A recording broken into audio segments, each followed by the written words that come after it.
sommes en 1981. La guerre du Sahara s'est enlisée. Dans les campagnes, la sécheresse fait des ravages, tandis que le prix des phosphates, l'une des principales ressources du pays, baisse. La marge de manœuvre semble étroite pour Hassan II, roi du Maroc. L'avenir paraît incertain. Sur les deux fronts, comment rebattre les cartes?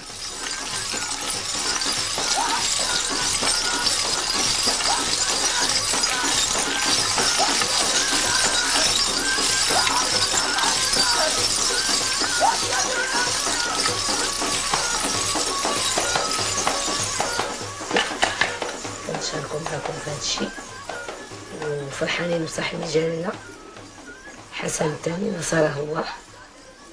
الله ينصر شعبنا، الله ينصر ملكنا، الله ينصر اوطاننا. احنا رحنا فرحان. L'esprit vous dit qu'ils sont très heureux de ce film, qu'ils se tournent ici au Maroc pour l'avenir du Maroc, pour l'avenir du roi, du peuple et du pays du Maroc. Ils sont très contents et ils vous bénissent en vous souhaitant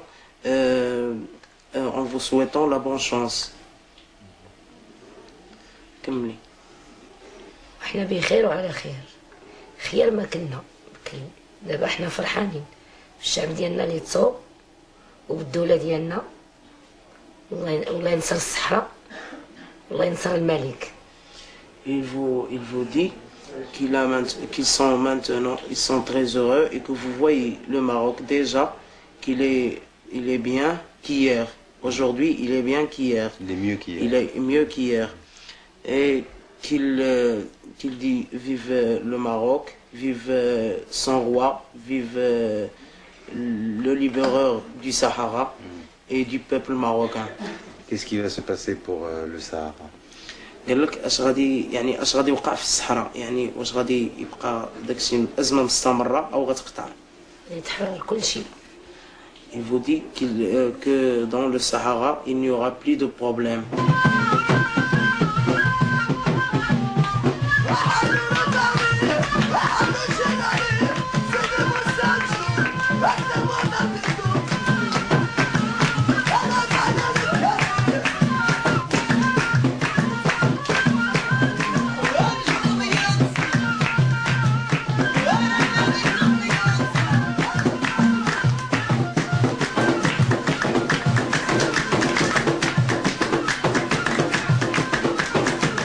À la transe patriotique de la marche verte a succédé l'anxiété d'un pays confronté à la crise économique, au chômage et à la pauvreté.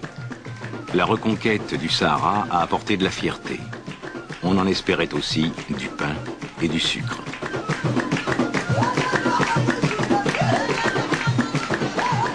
Le lendemain matin, dans les rues de Casablanca, les traces de l'émeute sont encore visibles. Carcasses d'autobus calcinés, succursales de banques saccagées et brûlées. Ces images, nous les avons tournées en nous cachant car l'armée et la police interdisaient de filmer. Explosion de violence populaire déclenchée par la misère ou tentative de déstabilisation de la monarchie marocaine, peut-être bien les deux à la fois. Durant 3 jours, la foule des bidonvilles, exaspérée par la diminution du niveau de vie, s'affronte à la police et à l'armée, alors même que la guerre grève 40% du budget et que les besoins populaires augmentent. Le gouvernement a été conduit au mois de mai dernier à décider des hausses très importantes de certaines denrées de première nécessité comme la farine, le sucre, le lait, le beurre. Ces augmentations ont été pour certaines denrées de plus de 100%. Bien entendu, le peuple dans son ensemble a considéré que ces hausses étaient scandaleuses, inadmissibles, et le peuple travailleur s'est tourné résolument vers la lutte pour faire abroger ces mesures. Les 66 morts sont morts par jet de pierre, par armes blanches, les non-contentants, etc. Mais si les forces de l'ordre, pour se défendre, en état de légitime défense, ont dû certainement tirer en l'air. La tension demeure vive, les aspirations aussi. L'état de grâce qui durait depuis 1976 prenait fin. Majesté, vous affirmez souvent que le Maroc est une des seules démocraties dans le Maghreb. Alors est-ce que vous continuez à le dire malgré l'emprisonnement de dizaines et de dizaines de syndicalistes marocains? En somme, ceux qui prônent la violence, qui entreprennent des actions de nature à troubler l'ordre public, qui appellent à la grève, qui appellent à l'émeute, ceux-là sont des éléments nécessaires et indispensables à une démocratie. Il y a aussi les syndicalistes, Majesté, vous le savez. C'est de cela dont je parle. Car les journées de 22 juin ont été le fruit des provocations de la CDT. Vous pensez qu'elles ont été manipulées? J'en ai la conviction. On parle bien des émeutes de Casablanca. Oui.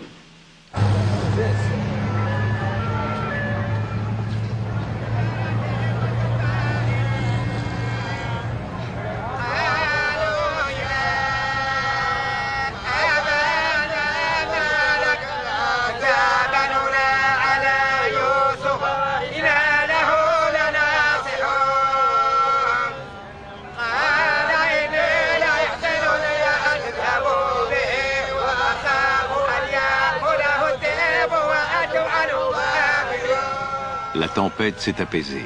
Le peuple marocain, adepte d'un islam tolérant, a aussi ses rites, son culte des morts et des saints auxquels il voue une vénération qui ne se dément guère. Mais au Maroc, comme ailleurs dans le monde musulman, l'intégrisme communiste a ses fidèles, notamment chez les jeunes.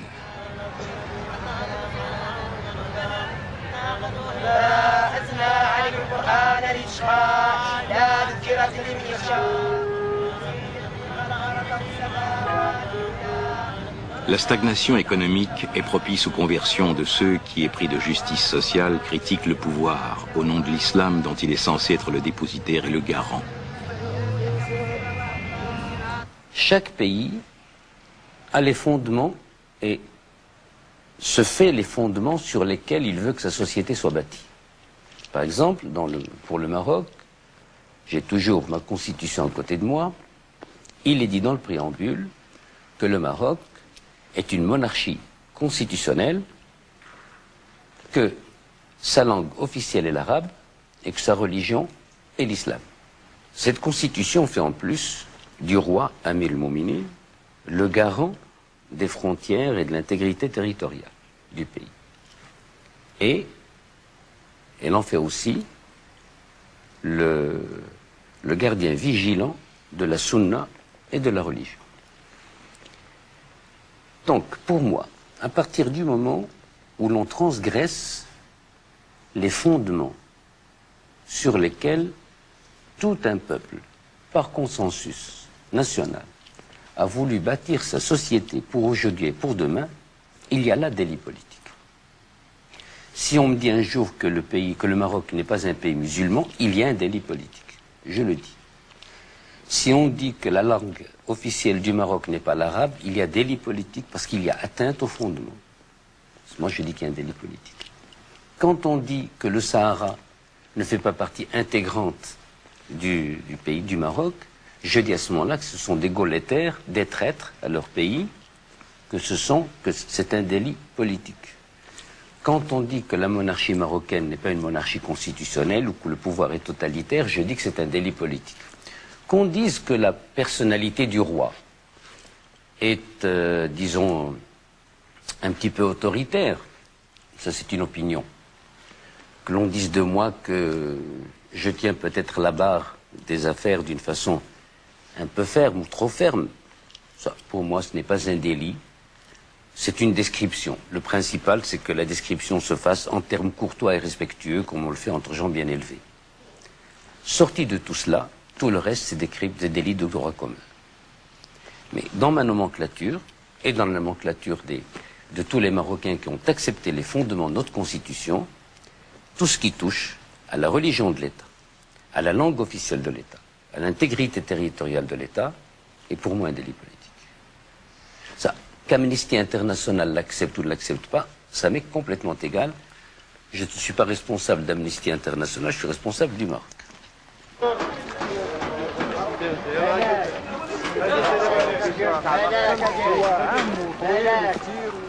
كيتطلب مجهود ويتطلب امكانات. Dans un bidonville de Casablanca, la troupe populaire Nas El Riwan soulève des passions. Troubadours des temps modernes, ils ont puisé leur inspiration et leur musique auprès des pauvres et des sans-voix. Dans un langage imagé, ils expriment drames et douleurs de la vie quotidienne, invoquent la justice, refusent la pauvreté.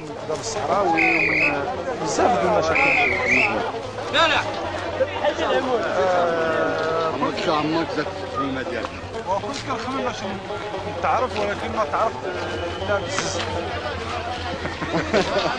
ومعلوم تمرت باش نتعرف وباقي الان ما معروفش ما معروفش الحمد لله باقي يلاه.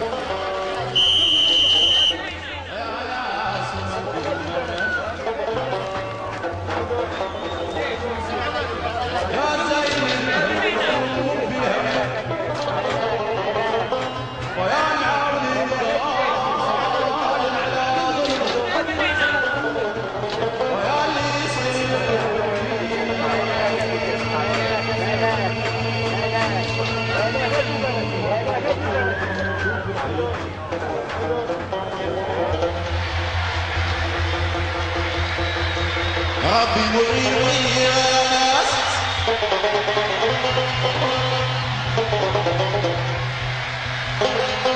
ربي معين وياس واش الحق وعطاب الضبار ربي معين وياس واش الحق كفى وعطاب الضبار حلف حلفه ما ظهر له اثار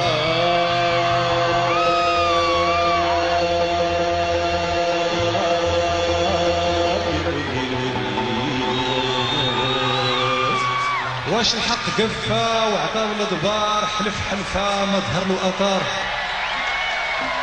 واش الحق قفا من زمان قفلوا عسري ساروا توما في الحياه مبداها الخير والشر الحرار والسبايا العيب فينا بلا اطنان لا لغه موحده ولا مايا يا حيرتي في بنادم واحد وكثرت الديان ياك ذاك الانسان وذاك الانسان ياك هذاك الذاك مراه ياك هذاك الذاك مراه بالعالم قديم كسره الغيزة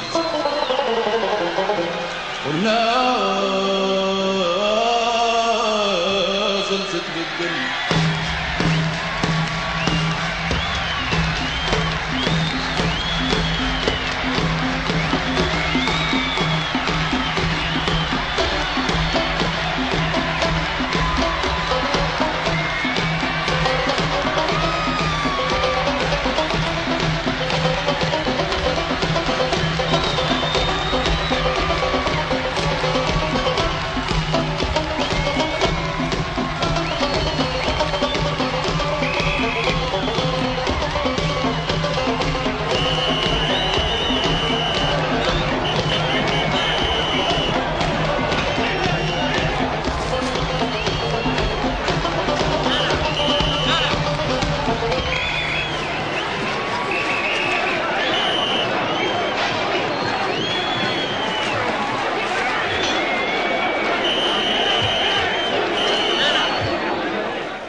Dans le royaume de l'Occident extrême, traditionnalisme et modernisme cohabitent sans déchirement.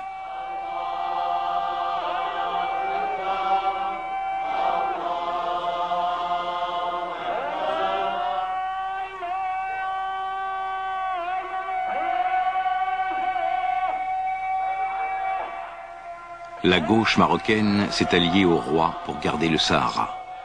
La floraison culturelle et spirituelle est vive dans ce pays où tous les musulmans sont sunnites et où pourtant une brèche est ouverte par ceux qui, au nom du fondamentalisme islamique, appellent les fidèles à la rigueur et à l'abnégation, font de la politique par d'autres moyens.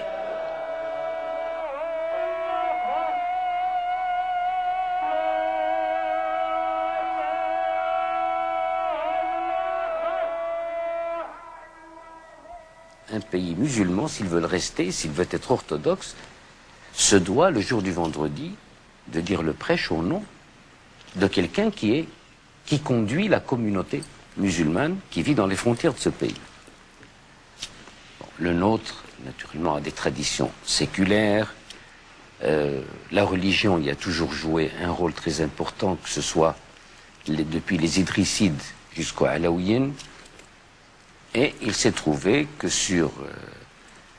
donc il y a les Idrissides, il y a les Mérinides, que sur 6 dynasties, il y en a 4 qui se trouvent être descendantes du prophète. Alors, il n'a plus fallu qu'un pas pour que le chef temporel soit considéré en même temps comme le chef spirituel. C'est pour ça que même le mot laïcité, chez nous, ne veut rien dire, parce qu'il n'y a pas de séparation entre l'État et l'État religieux ou l'État non religieux. C'est la même chose.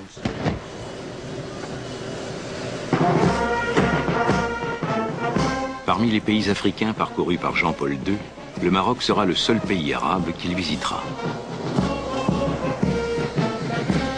La rencontre entre le pape, chef des catholiques du monde, et du commandeur des croyants devient un précédent historique et diplomatique.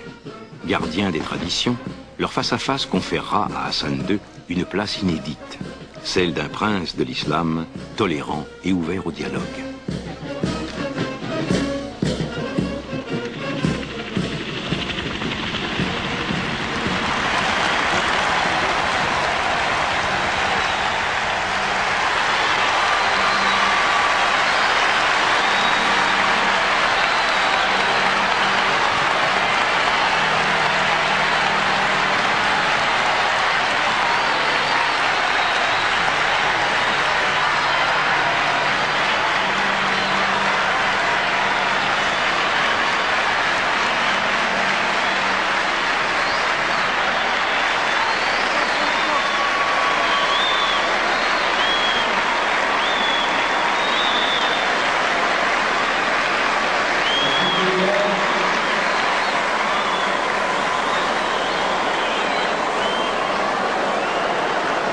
الحمد لله والصلاة والسلام على مولانا رسول الله وآله وصحبه.